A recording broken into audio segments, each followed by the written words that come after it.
Bonjour à tous. Révolution italienne issue des législatives dans le pays le 25 septembre ou feu de paille? On va y revenir, on va regarder dans le détail ce que veulent vraiment faire, ce que veut vraiment faire cette coalition Meloni, Salvini, Berlusconi. Pourquoi l'Union européenne s'agite? Pourquoi ces menaces d'Ursula von der Leyen? Est-ce que vraiment l'Union européenne a à craindre? Ou est-ce que c'est plutôt le signe qu'elle ne tolère plus même la moindre petite divergence? Est-ce que cette coalition, si elle l'emportait, vraiment créerait une révolution, un bouleversement? Qu'est-ce qu'elle dit sur l'Union européenne, sur l'OTAN, sur la guerre en Ukraine? Bref, on va y revenir, c'est extrêmement intéressant, extrêmement important. L'Italie, c'est notre voisin, c'est un pays de 60 millions d'habitants, c'est la troisième économie de la zone euro, c'est un partenaire de la France. Et évidemment, nous allons venir à tout cela dans cette vidéo, peut-être d'ailleurs qu'il y en aura d'autres dans les jours qui viennent, parce que nous aurons les résultats. Là, quand j'enregistre, les Italiens sont en train de voter. On n'a pas les résultats, mais en tout cas, on sait déjà ce que disent les uns et les autres et ce qui s'est passé. C'est extrêmement intéressant, c'est même passionnant. Et ça a un impact énorme pour la France. Bien sûr, on va y revenir également. Continuez, vous savez, il y a le défi 1 million de signatures pour la paix. On remet le samedi 8 octobre. Vous serez là à Paris. Énorme rendez-vous national de la résistance. Au gouvernement et à Macron, ces signatures. Le lien est sous la vidéo en description. Signé, relayé. Si vous ne l'avez pas encore fait, abonnez-vous également à cette chaîne YouTube. Si vous ne l'avez pas encore fait, s'il vous plaît. Parce que plus vous êtes abonné, plus ces vidéos circulent vite, sont visibles, sont mises en avant par l'algorithme de YouTube. C'est le petit bouton s'abonner, c'est gratuit. C'est un dixième de seconde. Il suffit d'appuyer dessus. Voilà, un grand merci à ceux qui l'ont fait récemment. Très nombreux d'ailleurs. Bravo. Et à ceux qui vont le faire dans les secondes qui viennent. Voilà, je vous attends aux patriotes, je vous attends. Adhérez ou réadhérez, reprenez votre adhésion annuelle ou rejoignez-nous pour la première fois et vous serez les bienvenus dans tous les cas. Et on défend la paix, on défend le Frexit, la sortie de l'OTAN, la liberté face au Covidisme, face à toutes ces folies, la souveraineté du peuple, l'humanité pour nous et nos enfants. Ce sont nos valeurs, elles sont anti-oligarchiques, elles sont populaires, elles sont belles. Il faut les défendre avec nous si ce sont les vôtres, si vous les partagez. Et pour cela, on fait corps et on est ensemble, pas isolés. Le lien pour adhérer ou réadhérer, c'est le même. C'est le premier lien sous la vidéo en description. Il est également commentaire épinglé. Et dans les toutes dernières secondes de cette vidéo, en cliquant directement sur l'écran. Sous la vidéo en description, il y a un deuxième lien pour faire un don de soutien aux patriotes. Vital! Nous n'avons pas 1 euro de financement public cette année, rien du tout. Or, on fait, ça coûte cher, on a aussi l'inflation. Les dons supérieurs à 500 euros bénéficient d'avantages supérieurs. Depuis quelques temps, allez voir sur le site des Patriotes. Dans tous les cas, quel que soit le montant, c'est défiscalisé aux 2/3 pour vous, comme l'adhésion et la réadhésion. Et c'est très utile et vital au mouvement. Donc bravo aux donateurs et aux réadhérents et bienvenue aux nouveaux patriotes résistants. Alors, révolution italienne, feu de paille, bon... En réalité, je vais vous donner ma thèse. L'Union européenne dans sa construction, je ne parle pas des peuples, je parle de l'oligarchie européiste, n'a pas grand-chose à craindre en réalité, même si Meloni, demain, est présidente du Conseil italien. Mais en réalité, il y a quand même de l'agitation. Parce que toute dissidence, même la plus légère, est maintenant perçue comme insupportable, inadmissible, parce que l'Union européenne est vraiment totalement totalitaire. Ceci dit, c'est quand même intéressant ce qui se passe en Italie. On va suivre aussi un autre petit parti qui s'appelle Italexit, qui pourrait avoir pour la première fois des députés et des sénateurs en Italie. En effet, vous avez vu cette sortie choc de la présidente de la Commission européenne, Ursula von der Leyen, depuis les États-Unis, d'ailleurs avec un drapeau américain derrière elle, quel symbole. C'était ce 23 septembre et elle déclare, je cite, elle parle de l'Italie. « Nous verrons le résultat du vote. Si les choses vont dans une direction compliquée, nous avons des outils, comme ce fut le cas avec la Pologne, la Hongrie. » Fin de citation. Alors ça s'appelle menace contre les électeurs italiens, à quelques heures du vote, intimidation, pression, ingérence. Ça s'appelle tout cela. Et évidemment, les bonnes âmes autoproclamées, les eurogagas, les européistes ne l'ont pas dénoncé. Eux qui sont si prompts à dénoncer la moindre ingérence normalement. Pourtant, si on regarde dans le détail, le programme de cette coalition Meloni, donc Fratelli d'Italia, comme parti qui est en tête dans les sondages, près de 25% des voix. Alors les derniers sondages remontent à il y a 2 semaines, parce qu'en Italie c'est bien, ils ont un système où il n'y a pas de sondage publié les 2 dernières semaines, je trouve ça très bien. Salvini, donc allié à la Ligue, à peu près 10% des voix, a beaucoup baissé ces derniers temps, et Berlusconi, qu'on connaît, qui est assez âgé maintenant, n'a pas de quoi en réalité inquiéter l'Union européenne dans sa structure. Je me rapporte par exemple à cet article du Figaro du 12 août dernier, qui est toujours en ligne, bien sûr, le titre « La droite italienne fait les yeux doux à l'Union européenne ». Alors, ce qu'ils appellent la droite italienne, c'est cette coalition. Alors, fait les yeux doux à l'Union européenne. En effet, le 11 août, cette coalition a publié son programme. Les 2 premiers points d'ailleurs sont consacrés à l'Union européenne pour rassurer. Son slogan, écoutez bien, plus d'Italie en Europe, plus d'Europe en Italie. Déjà, c'est pas une énorme rupture quand même, hein. C'est moins qu'on puisse dire. Alors surtout, très important, écoutez bien cela, cette coalition s'engage, je cite, au respect des alliances internationales, des engagements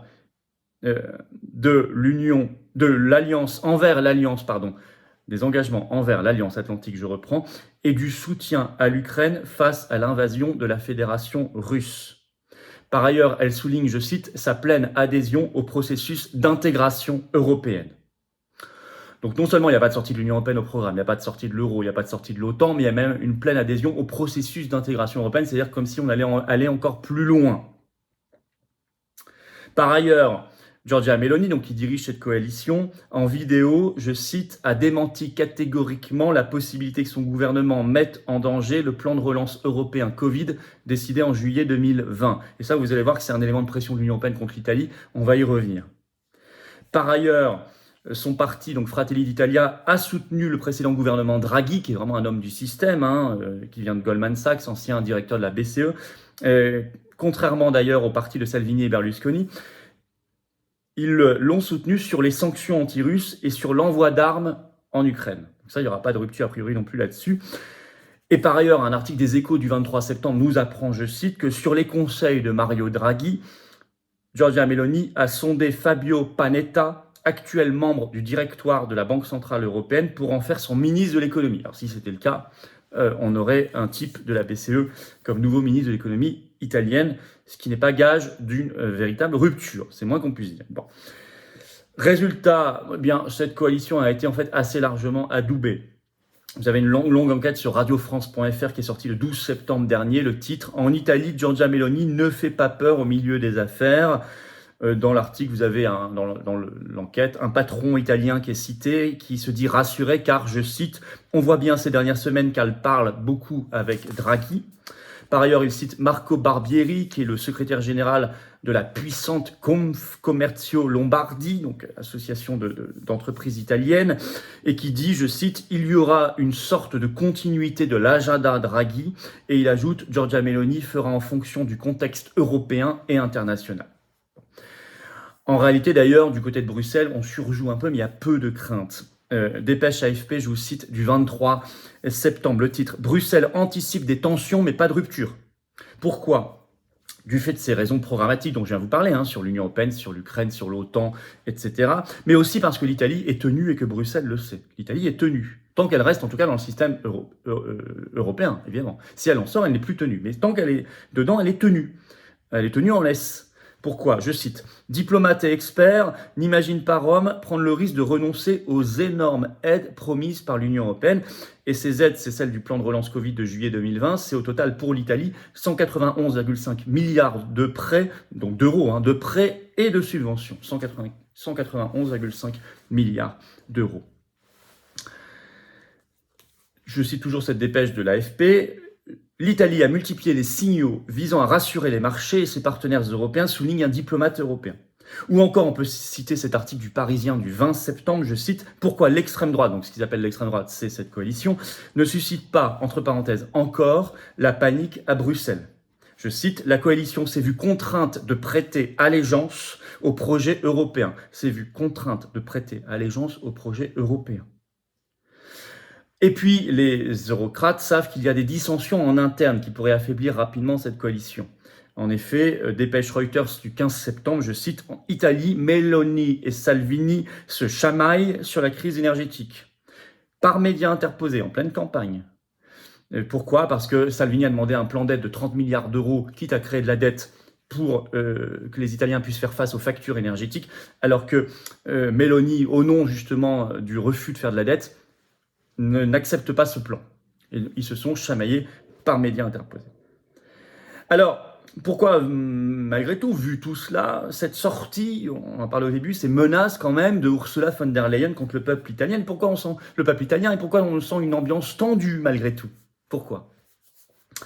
Parce que l'Union européenne totalitaire exige maintenant une allégeance totale Elle ne peut plus tolérer la moindre divergence, la moindre virgule qui séparerait le programme d'un gouvernement de ce qu'elle souhaite, quitte à menacer et à sanctionner.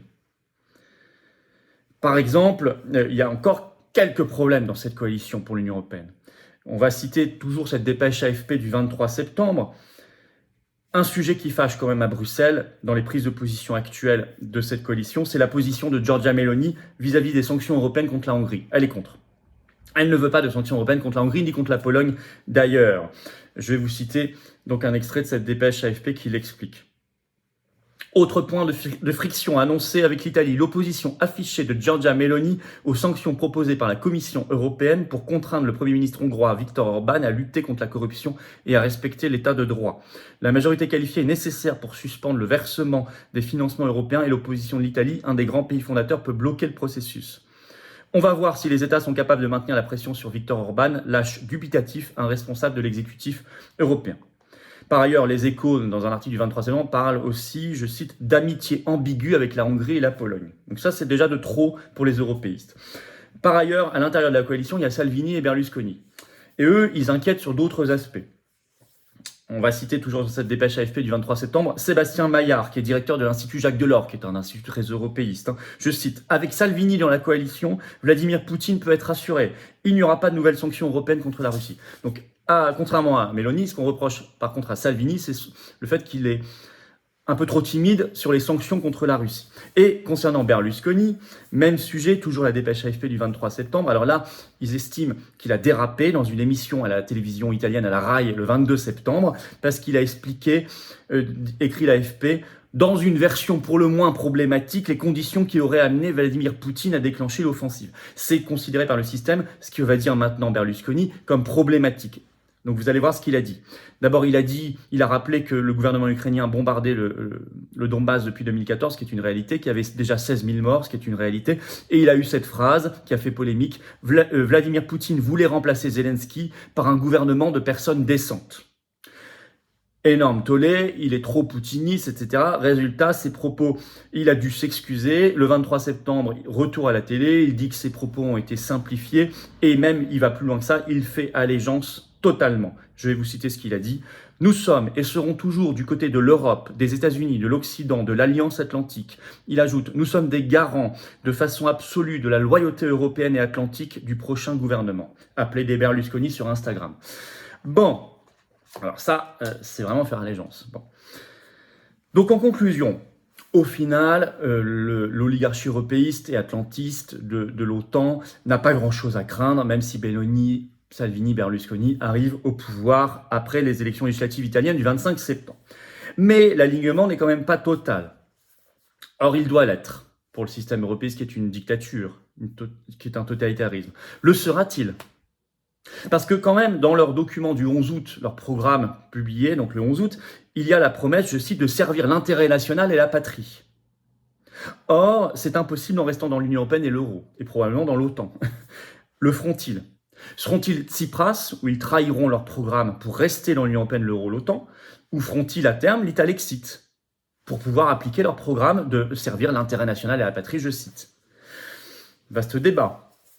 Pour l'instant, toutes les expériences se sont plutôt soldées vers du Tsipras, de la trahison. Alors, ce qu'on peut suivre, malgré tout, on parle d'Italexit, qui est l'équivalent du Frexit.